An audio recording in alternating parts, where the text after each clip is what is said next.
Slowly relax.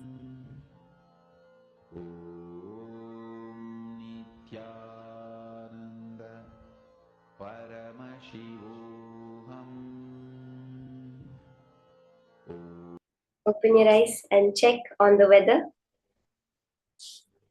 Go back to AccuWeather. Take a picture again outside how it is. See the difference in the temperature, in the precipitation, in the rainfall, in the actual prediction for the weather in the next few hours. You can check all of this. We're going to be manifesting many more rounds of this and various versions of this power of altering the weather, through which you can experientially understand that your ups and downs are completely under your control. Now, we are going to be entering into the next session. How powerfully Swamiji reveals the story of Ganga. Not exactly the way we know it, but with its actual significance, how the story of Ganga represents the story of an individual's journey to enlightenment.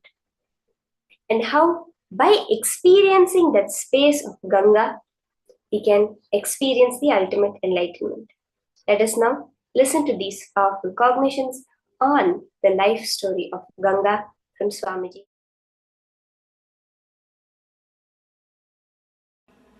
Today we will see the story of Ganga. How Ganga happened on the planet Earth. Ganga is considered as a river which is there in the higher lokas.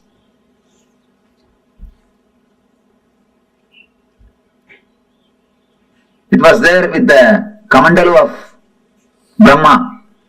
Means this is the energy, this is the water energy of existence.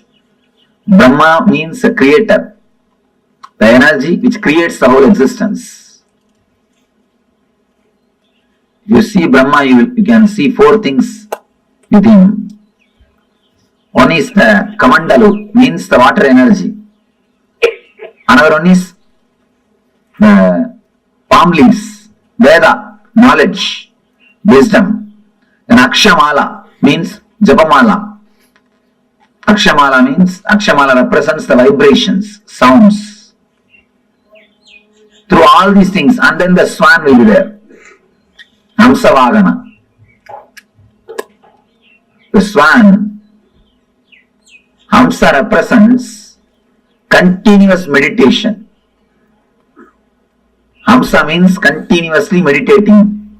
If you see the sound of your inhaling and exhaling, it will be hum, sum. It will go as a hum and come out as sum.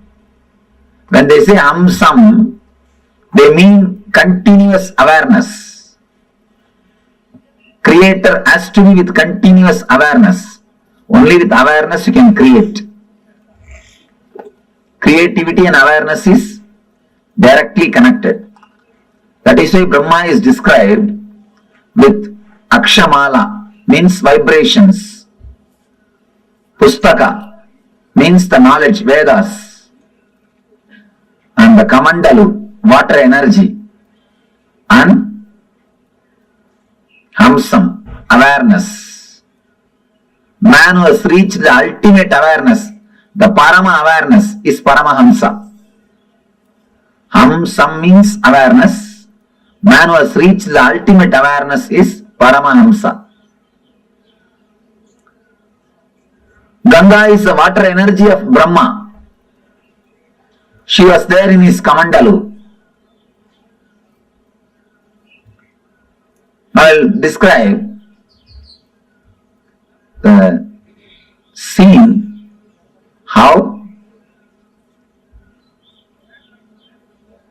the Ganga happened on the planet Earth. First I will tell the story, then we will see the deeper meaning of that metaphysical story.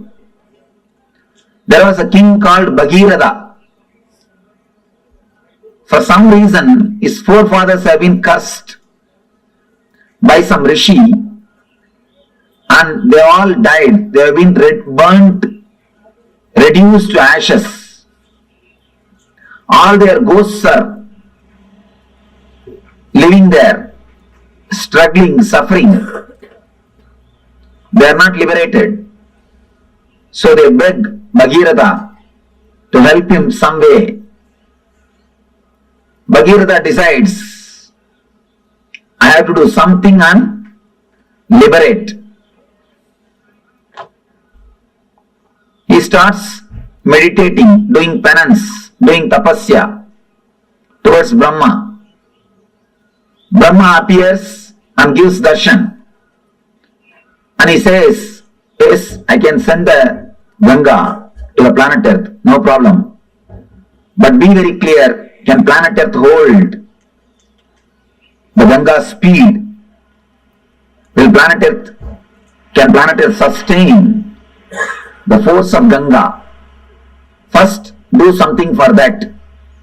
Arrange for it. Then I will send the Ganga.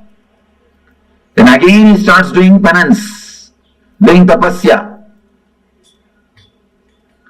After the tapasya, Shiva appears. Shiva asks, what do you want?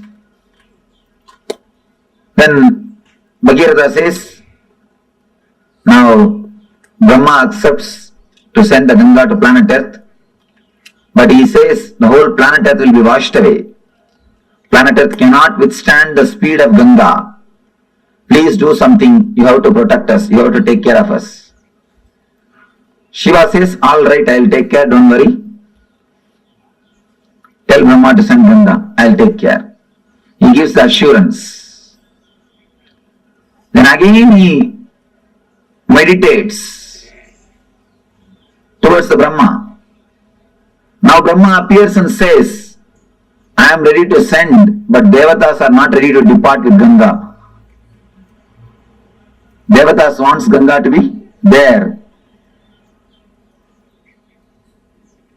Bhagirath asks, what for Devatas wants Ganga to be there?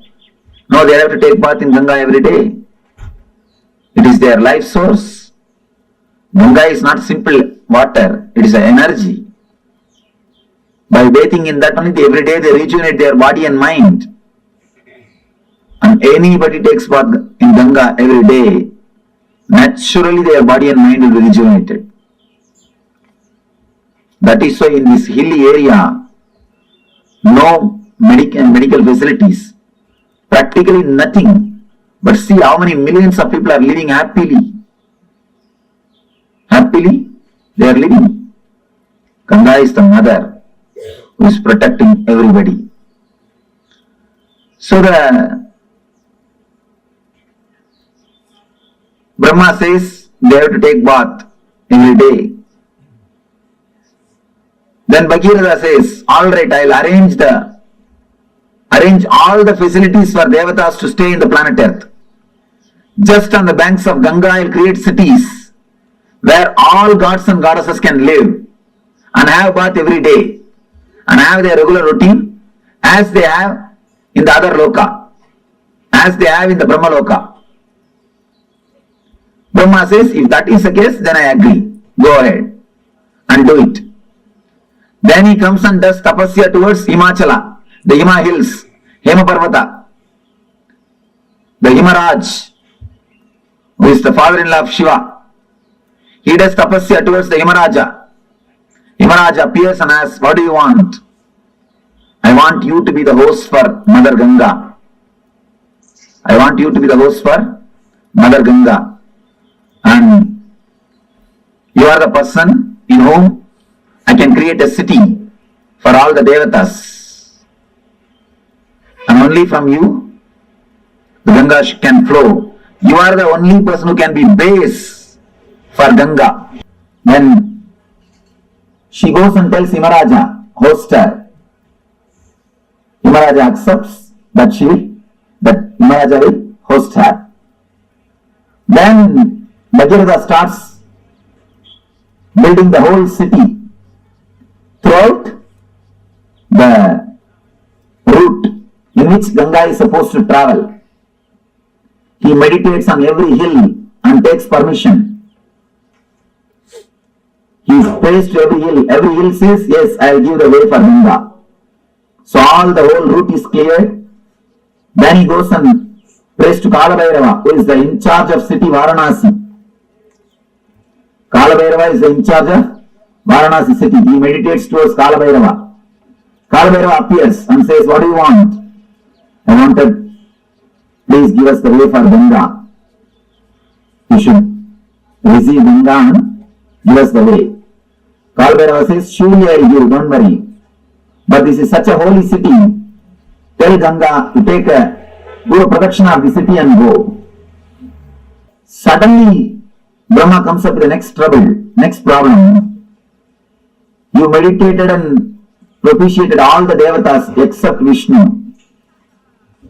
Now, you have to do something to Vishnu. Only then I can send Ganga. Then he started meditating towards Vishnu. He prayed the Vishnu.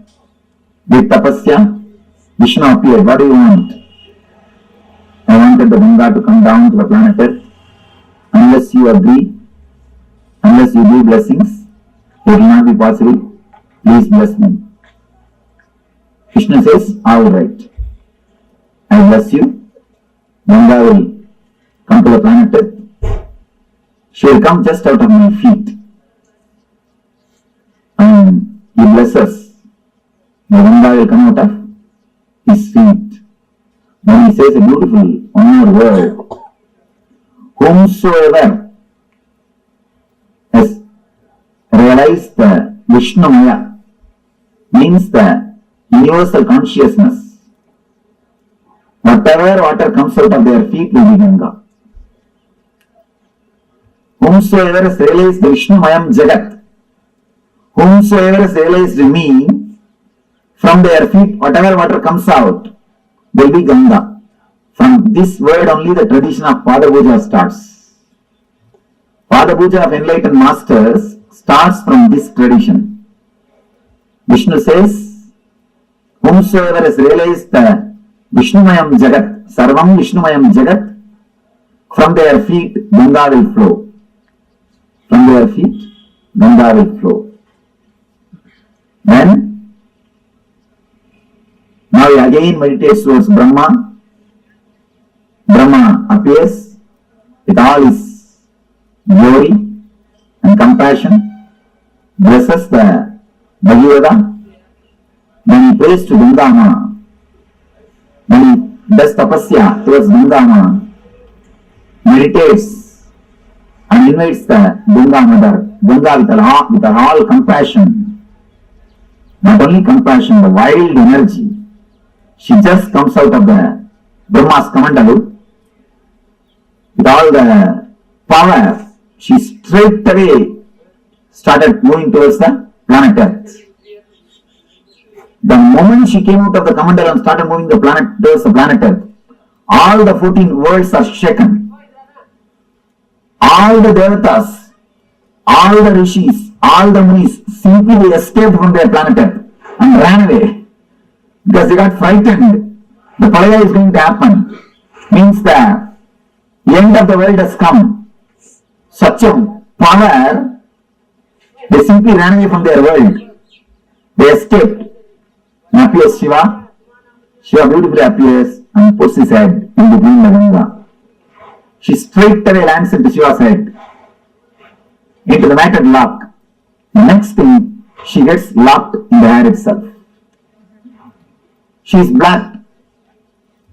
Here, Bhagavad is sitting, waiting for Ganga for one kalpa. What has happened? They are receiving the call, she has started already, but she has not landed.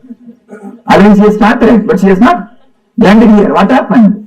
What happened in the way? Again he meditates towards Shiva. Shiva appears and says, yes, she is there in my head. Now what do you want me to do? Bhagavad says, please just send her a little bit. Don't hold the whole thing. Then Shiva says, oh, is it so? Alright. Then just, he moves one hair. Just he does. Only one hair moves. And from the one hair gap, just Ganga comes out and lands on the Himalayas and comes. That is the river which is flowing throughout this planet Earth. And that is the perennial source. That is the Ganga. By flowing through this way, she fills the ocean. Understand? The story says the ocean itself is son of Ganga. Varuna Raj is son of Ganga Mata. Water is supplied to the ocean by Ganga. That is the story. Originally there was no ocean. There was no water on the planet Earth. It is through Ganga first water came to the planet Earth. And because of Ganga flowing continuously, all the oceans are created. It is from Ganga, original water source started. Then she goes and merges into the Samudra Raj, the son of Ganga Mata.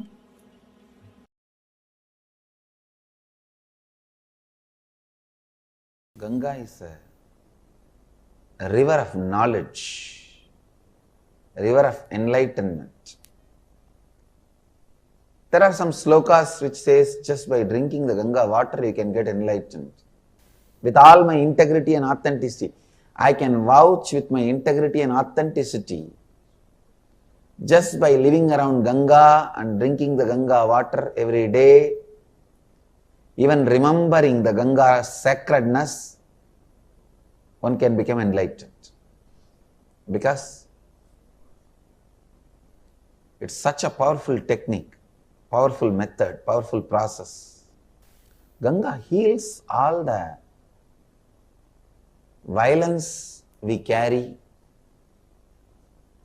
Ganga heals all the incompletions we carry. See, the lust is an incompletion, anger is an incompletion, violence is incompletion.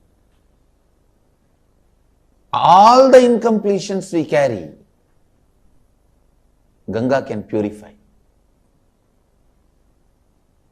Ganga can really, really purify.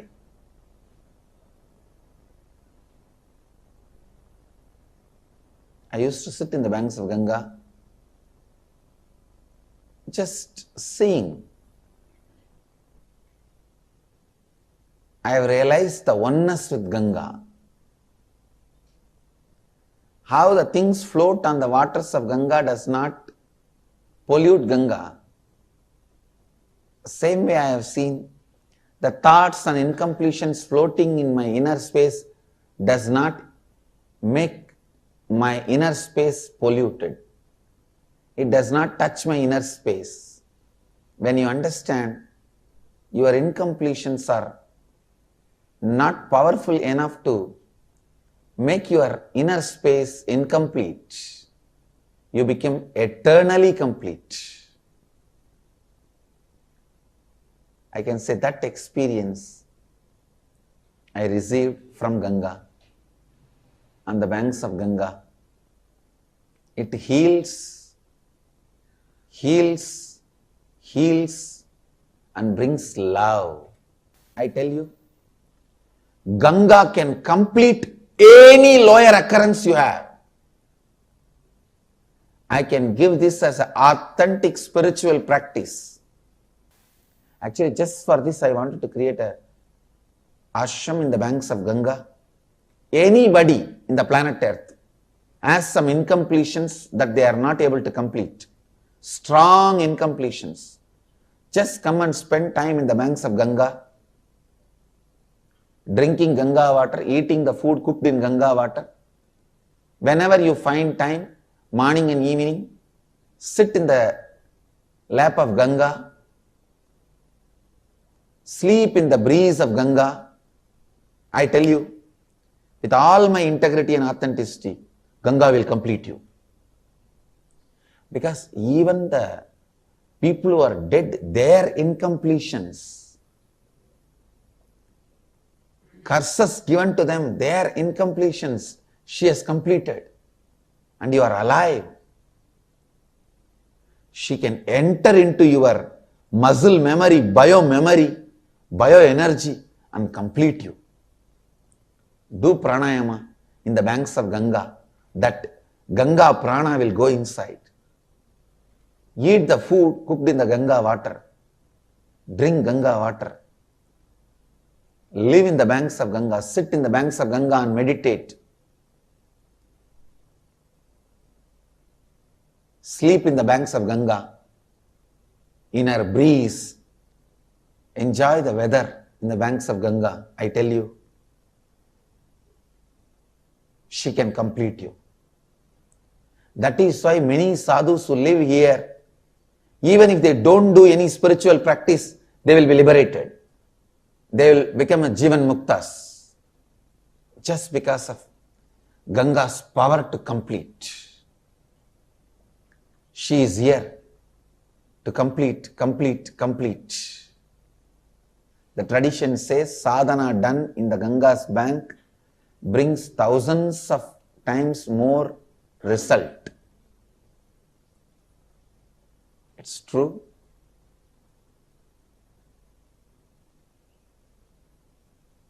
Ganga Mata is such powerful energy, such beautiful energy, such great energy. The largest worshipped deity is Ganga. She is the Kalpataru for planet Earth. Whatever whoever wants, she goes on showering. She is like a mother. Physically also she gives what do you want, and spiritually also she showers what do you want. She is the Kalpataru. Come on. Meditate on Mother Ganga. Let Mother Ganga be a Kalpataru.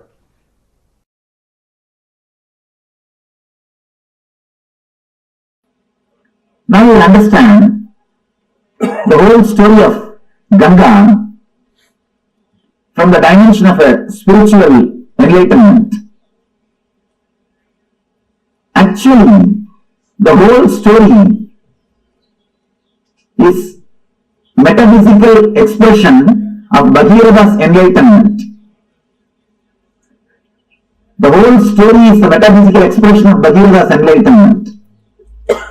First thing, Bhagirada is tortured by the past samskaras, engrams.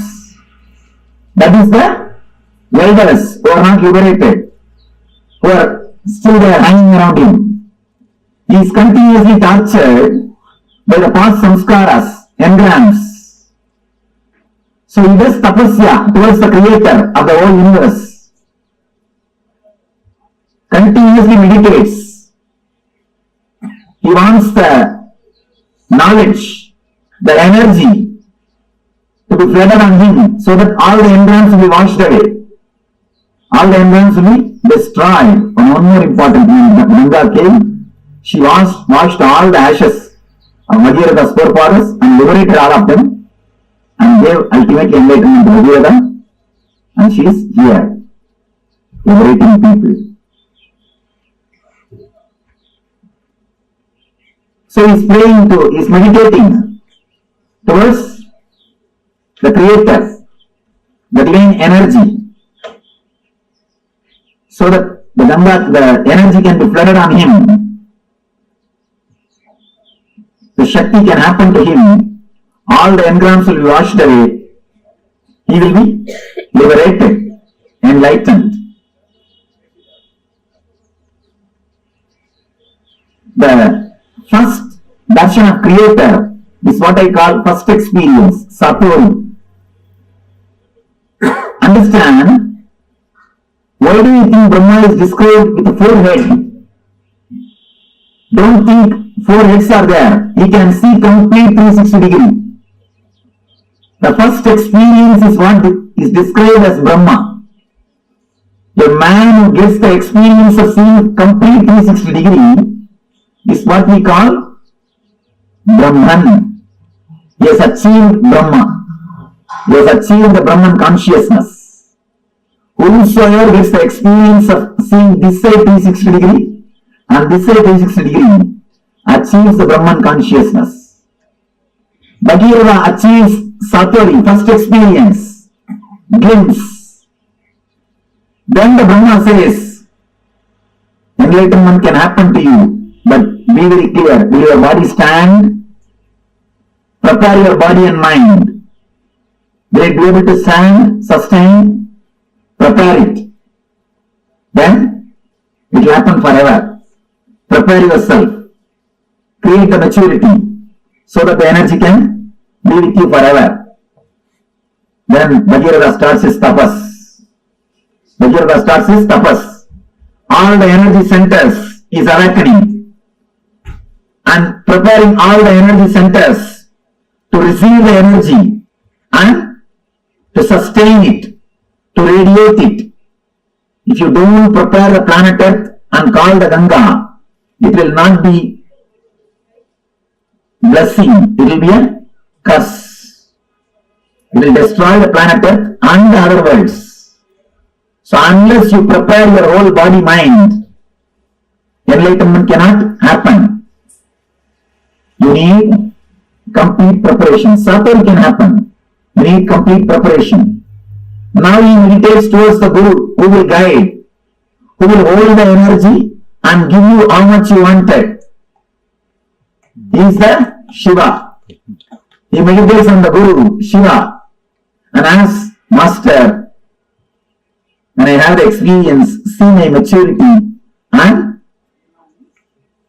take care of me. Let me grow with maturity and energy. Just take care. How much I mature, that much supply the energy.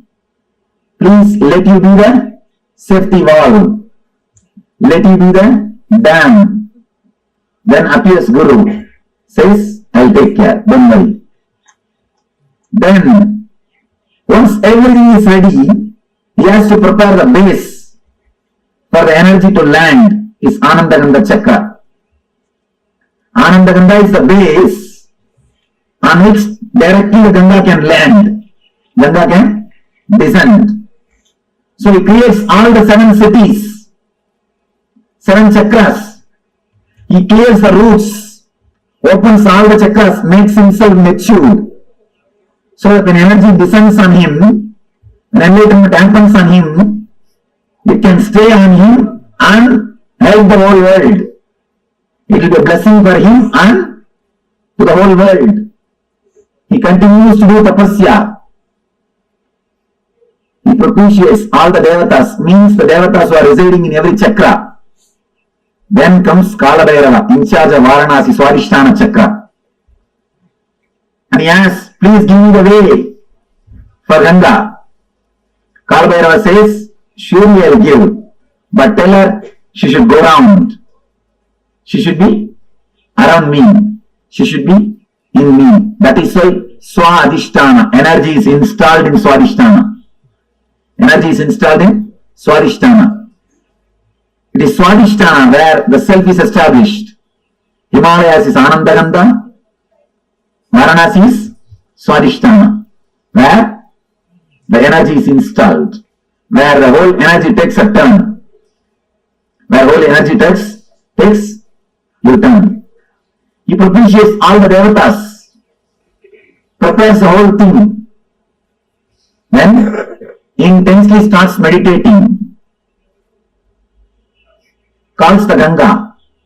So Brahma blesses, Vishnu blesses, Ganga has come out of the Kamandalu, straight away she is landing, but still enlightenment has not happened. Ganga has lived there, but she has not landed here.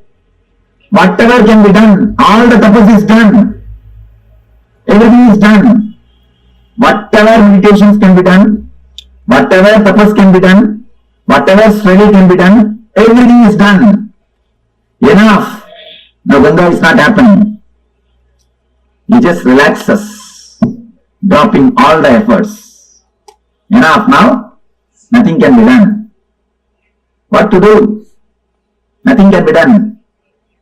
So when he relaxes, surrenders at the feet of Guru, the Lord Shiva, out of his grace and compassion, he moves one hair. Then lands Ganga in Anandagandha Chakra to flood the whole world with the spiritual energy and runs to all over the world, not only to Gangasagar, till LA.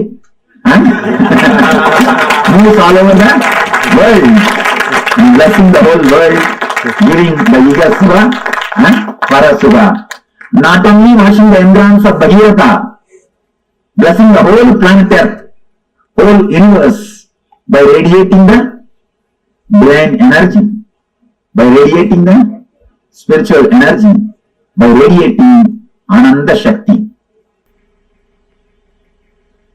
Ananda Shakti, the Ananda Shakti, which has liberated Bhagirata, which has liberated the whole humanity, which is liberating millions of seekers.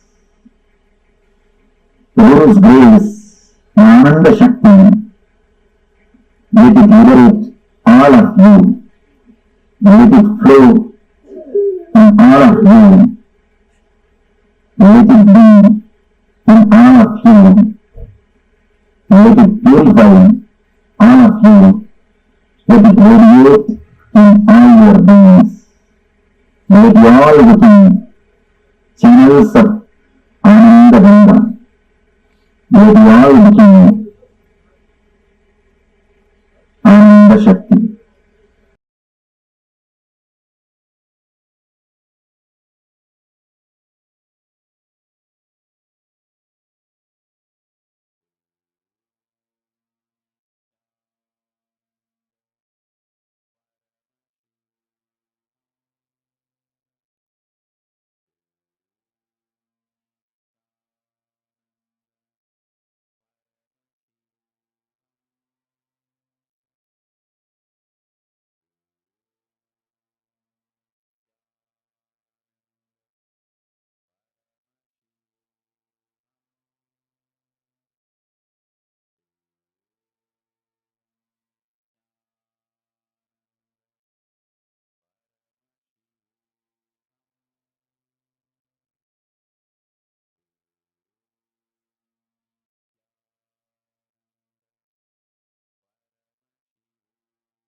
Yes. Did you all listen to the story of Ganga? How Devi Ganga descended to planet Earth? This story in itself is one of the most beautiful stories because, see, Swamiji explains, it's a metaphor of enlightenment itself. Because what journey of Ganga represents is the journey of an individual soul's enlightenment. How you, me, as an individual soul, how we travel towards enlightenment. Bhagirata represents that persistence of humanity. It was after a lot of will persistence that enlightenment was bestowed. It is, see, it is not like it's not a very easy thing, right? We are talking about not 1 year, 2 years. We are talking about 1,000 years. The kalpa, he prayed for so many kalpas, they say, because he lived, firstly, he should have lived so long. And kalpa includes one whole pralaya, whole deluge time, and the beginning of a civilization, the peak of a civilization, the fall of a civilization, and a decline of a civilization. All these put together forms a kalpa. And Bhagirata prays for so many kalpas together for him to experience Ganga, experience enlightenment. This story is one of the most beautiful stories which represents the journey of enlightenment of every human being. How a human being is born and how he matures towards enlightenment and how he manifests that experience. Now, every one of you that are here, Ganga represents that will persistence. To experience Ganga, you need to have that tremendous will persistence. She manifests as a result of that will persistence, bestowing us with all the boons and all the blessings.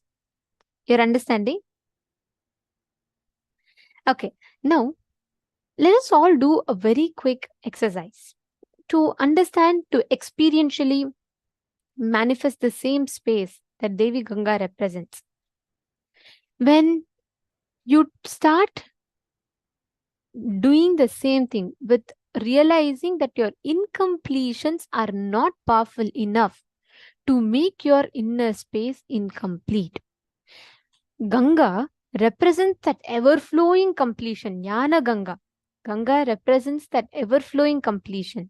If you decide, nothing can shake you, break you, or make you fall from outside.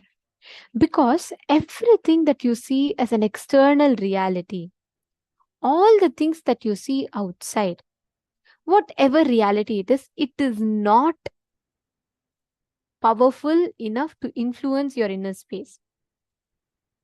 Like I was saying in the beginning of the program today, Swamiji tells this very beautiful line. Ganga has to cut through Himalayas, and Himalayas is one of the strongest and it's one of the tallest and mountain range. For her to break through the Himalayas and come, it is not by power. She's not having like so much of force when she comes. It is her persistence that makes her break the Himalayas. She continuously flows and doesn't give up. She keeps flowing.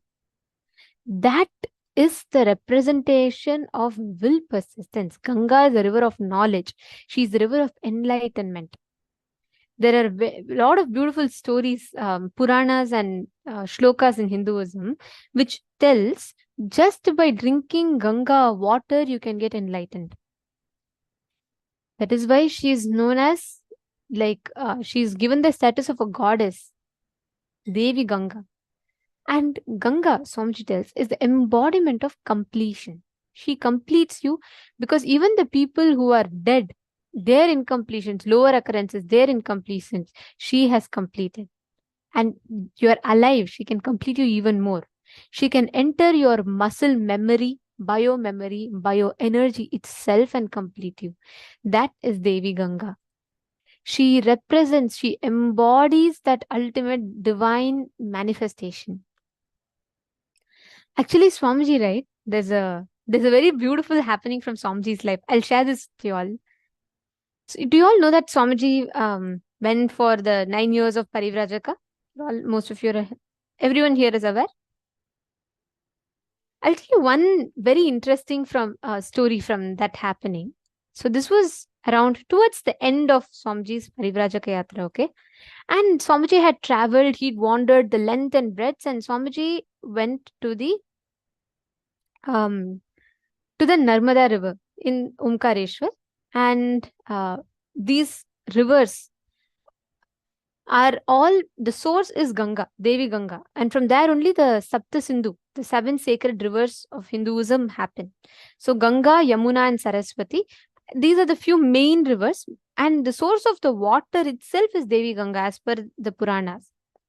This is very beautiful happening, okay? So when Swamiji went there, during his Parivrajaka time, Swamiji said, after almost spending, it was almost, 8 years past, and Swamiji said he still hadn't received the experience of that avataric mission, the realization, that enlightenment. Of course, Swamiji attained enlightenment at the age of 12. But the purpose, the seeking, the truth that Swamiji was seeking, Swamiji said he couldn't still realize it. So what happened? Swamiji said he fell into such a extreme frustration. And understand, when I use this word, I'm using the word that Swamiji used, but this is not equivalent to what we understand. Our degree, even in feeling depressed or frustrated, we have very shallow experience in that. For incarnations, it's very different when they tell it and their experience. Anyway, Swamiji tells, Swamiji fell into such deep depression and frustration. Swamiji felt like, have I wasted all my youth, all my time, life, everything I put into it, and I'm still not able to find. So Swamiji said that in that frustration, in that deep frustration, Swamiji used to carry a stick, the Yoga Danda, and Swamiji used to carry Kamandalu and a photo of Sri Ramakrishna Paramahamsa. That was like Swamiji's life. Okay, Swamiji threw away all of them, and it went, or the things went on the other side of the banks of the river, and Swamiji threw all of them, and Swamiji decided that he is going to drown. He decided that I'm not going to. This life is it's of no point because I've not found the truth. 8 years I've spent and I've still not gotten it.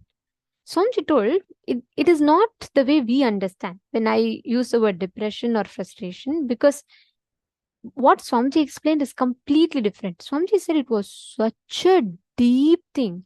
Swamiji's whole being was sucked into that, almost as if, before launching, how a tiger would withdraw back and then come back with more energy, something like that. It went into such a low. Swamiji decided he decided that, there's nothing else left. He started walking into the river Swamiji wanted to just drown into the river. So Swamiji started walking. Swamiji closed his eyes and he put his leg on the water, and Swamiji started going. At the end of it, when Swamiji is walking, and Swamiji says, he is not even feeling like he's drowning. He's walking. By the end of it, when Swamiji opened his eyes, he was on the other banks of the river. Swamiji had not drowned. Swamiji had his avataric mission and realization. He had walked on the water, reached the other bank of the river. In that bank, in that very place, Swamiji had the avataric mission, the realization of his incarnationhood. Then Swamiji said he had that whole, the whole call for his birth just was awakened in him, and Swamiji realized the purpose of his life. This story just reminds me each time of will persistence. The willpower, the strength. We see, the moment we decide, I tried for 1 year, I tried for 1 day, it didn't work, so this will all not work for me. For 8 years after Swamiji tried, his intensity only increased. He didn't give up. He didn't say, I can't do all this. He never gave up. His intensity became so strong, it pushed him to have the next level breakthrough itself.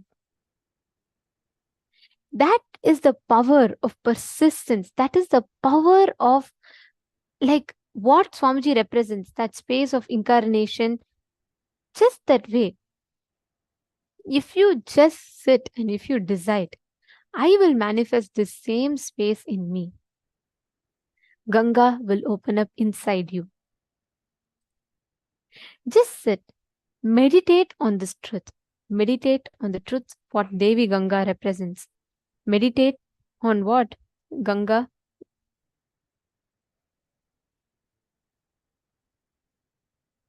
Devi Ganga manifests.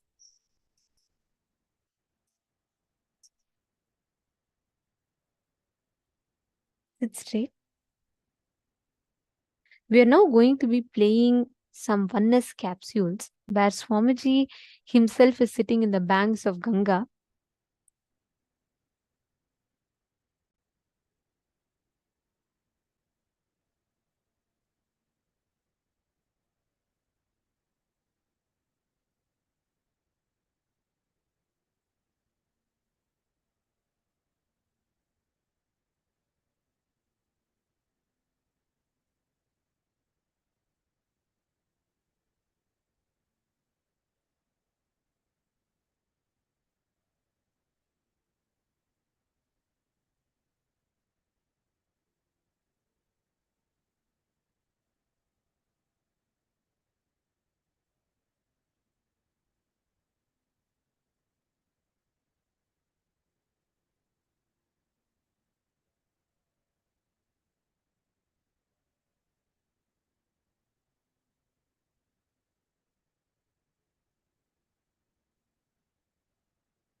You are meditating. I'm just going to be playing some oneness capsule for you all where Swamiji is sitting and enjoying Ganga.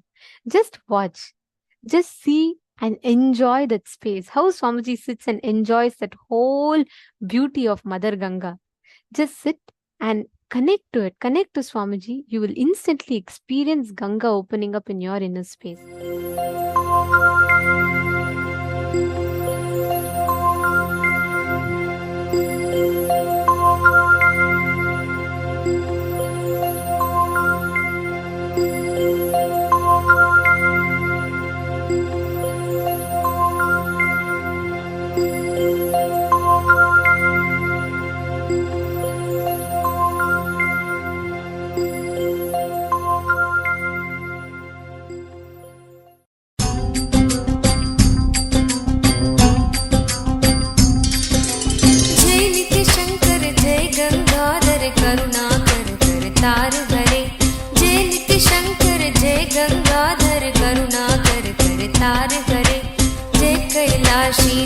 अविनाशी सुख राशि सुख सार हरे जय कैलाशी जय अविनाशी सुख राशि सुख सार हरे जय शशि शेखर जय डमरूधर जय जय प्रेमागार हरे जय शशि शेखर जय डमरूधर जय जय प्रेमागार हरे जय त्रिपुरारी जय मदहारी अमित अनंत अपार हरे जय त्रिपुरारी जय मदहारी अमित अनंत अपार हरे निर्गुण जय जय सगुणामय निराकार साकार हरे नित्यानंद पुरी ईश्वर नित्या पाहि पाहि दातार हरे नित्यानंद पुरी ईश्वर नित्या पाहि पाहि दातार हरे हर हर नित्य देव हरे हर हर नित्य देव हरे हर हर नित्य देव हरे हर हर नित्य देव हरे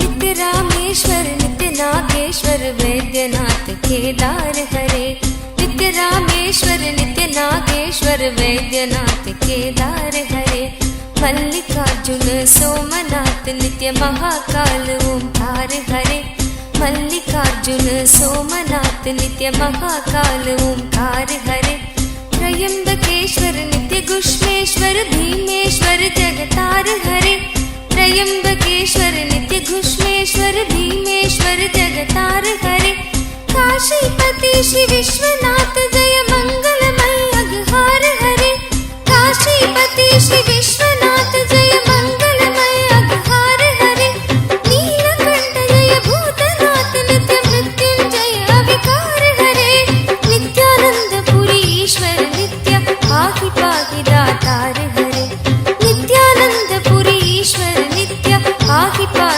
अवतार हरे हर हर नित्य देव हरे हर हर नित्य देव हरे हर हर नित्य देव हरे हर हर नित्य देव हरे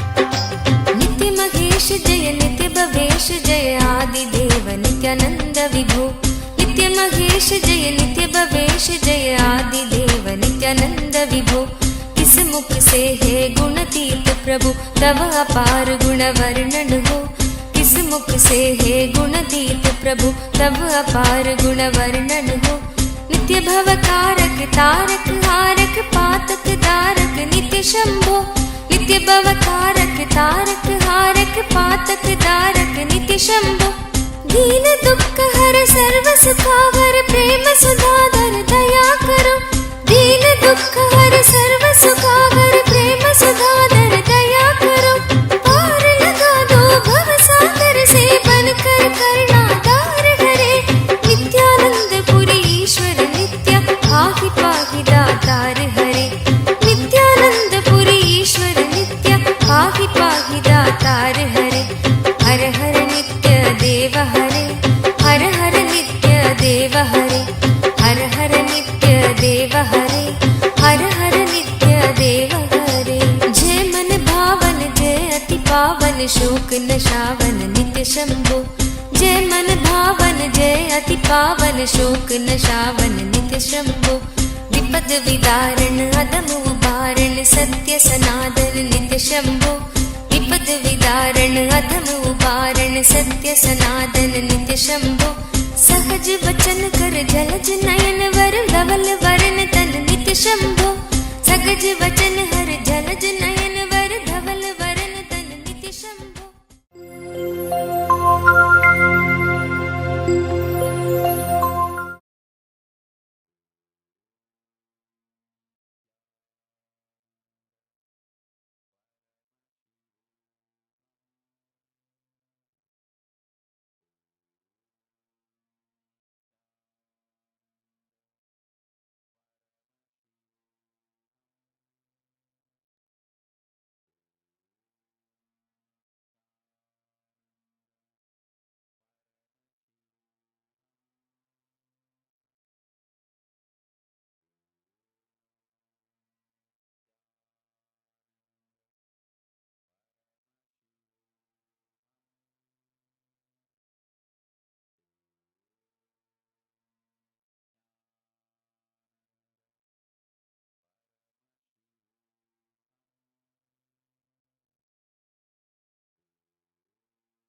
हर हर गंगे हर हर गंगे हर हर गंगे हर हर गंगे हर हर गंगे गंगा आयाम हे नटराजा हे नित्यानंदा हर हर हर हर गंगे हे नित्यानंदा हर हर हर हर गंगे हे नटराजा हे नित्यानंदा हर हर हर हर गंगे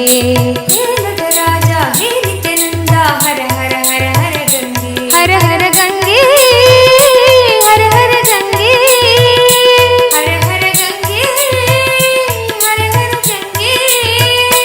हर हर गंगे हर हर गंगे हर हर गंगे हर हर गंगे हर हर गंगे हे नटराजा हे नित्यानंदा हर हर हर हर गंगे हे नटराजा हे नित्यानंदा हर हर हर हर गंगे हे नटराजा हे नित्यानंदा हर हर हर हर गंगे हे नटराजा हे नित्यानंदा हर हर हर हर गंगे हर हर गंगे हर हर गंगे हर हर गंगे हर हर गंगे नित्यपुरीश्वरा जय गंगाधरा नित्यपुरीश्वरा जय गंगाधरा नित्यपुरीश्वरा जय गंगाधरा नित्यपुरीश्वरा जय गंगाधरा हर हर हर हर गंगे हर हर हर हर गंगे हर हर हर हर गंगे हर हर हर हर गंगे शंकरा शिव शंकरा शिव शंकर शंकर नित्या शंकरा शिव शंकरा शिव शंकर शंकर नित्या शंकरा शिव शंकरा शिव शंकर शंकर नित्या शंकरा शिव शंकरा शिव शंकर शंकर नित्या शंकरा शिव शंकरा शिव शंकर शंकर नित्या शंकरा शिव शंकरा शिव शंकर शंकर नित्या शंकरा शिव शंकरा शिव शंकर शंकर नित्या शंकरा शिव शंकरा शिव शंकर शंकर नित्या हर हर गंगे हर हर गंगे हर हर गंगे हर हर गंगे हर हर गंगे हर हर गंगे हर हर गंगे हर हर गंगे हे नटराजा हे नित्यानंदा हर हर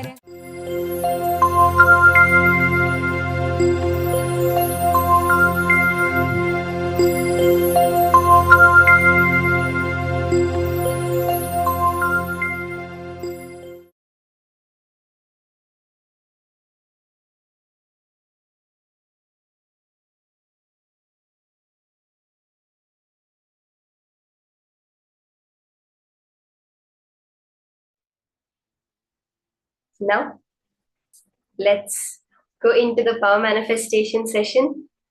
In that space, you can see now when Swamiji just relates with Ganga.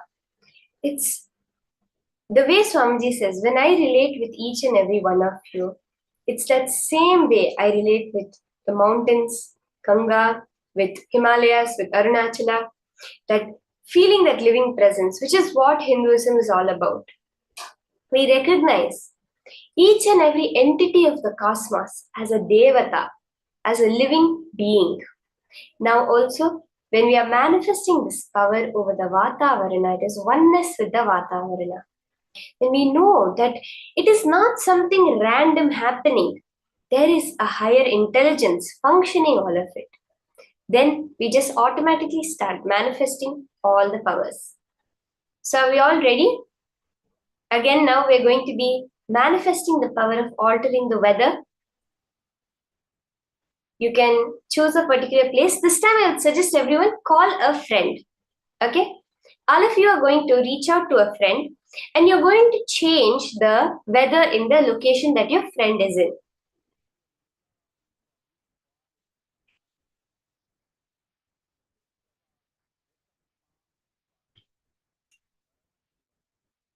So Kareen, the first video was in Haridwar and the next one was in Varanasi actually. So now let's get ready to start the power manifestation. You can call up a friend if you can. Get the screenshot of the AccuWeather prediction of the weather in that particular place.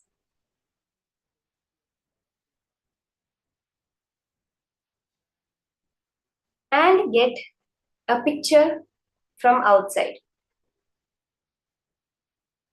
You can explain to them that how this is the power manifestation science. You can reach out, you can tell them you're going to be changing the weather in their area, and you can explain how this is actually the most positive way of influencing the environment.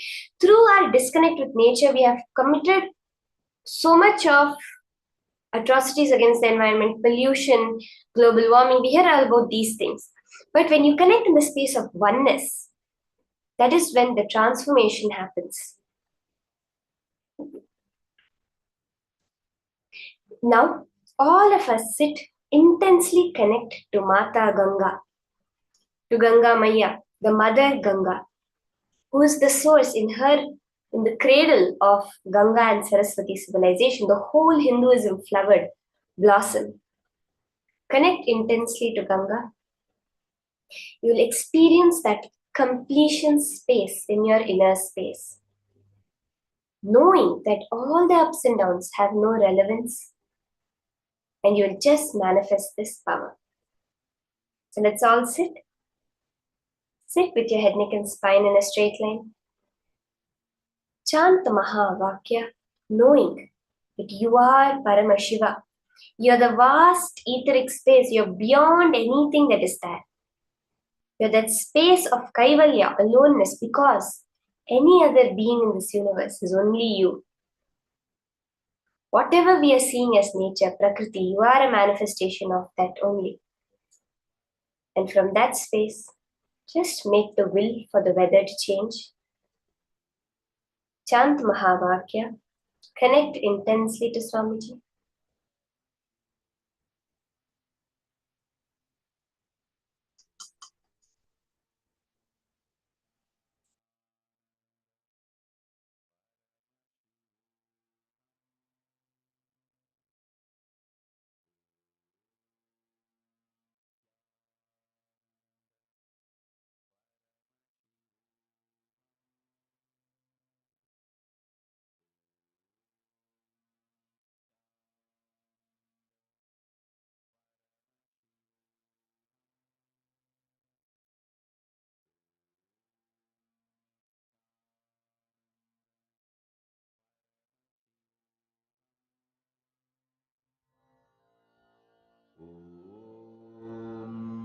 Nithyananda Paramashivoham.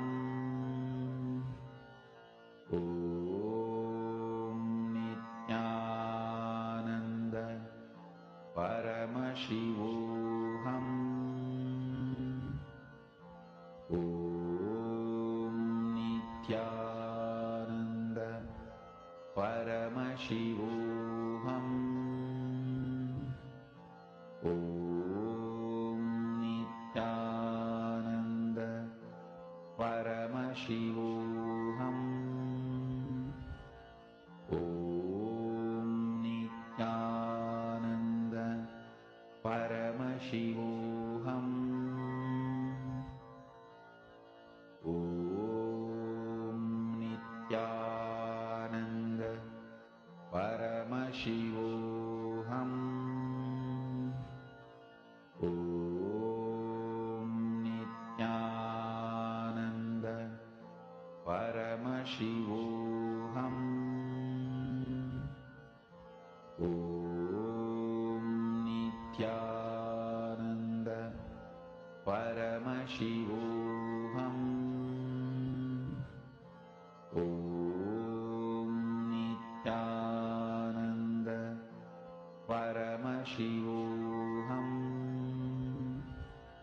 Om Nithyananda Paramashivoham. Om Nithyananda Paramashivoham. Om Nithyananda Paramashivoham. Om Nithyananda Paramashivoham. Om Nithyananda Paramashivoham.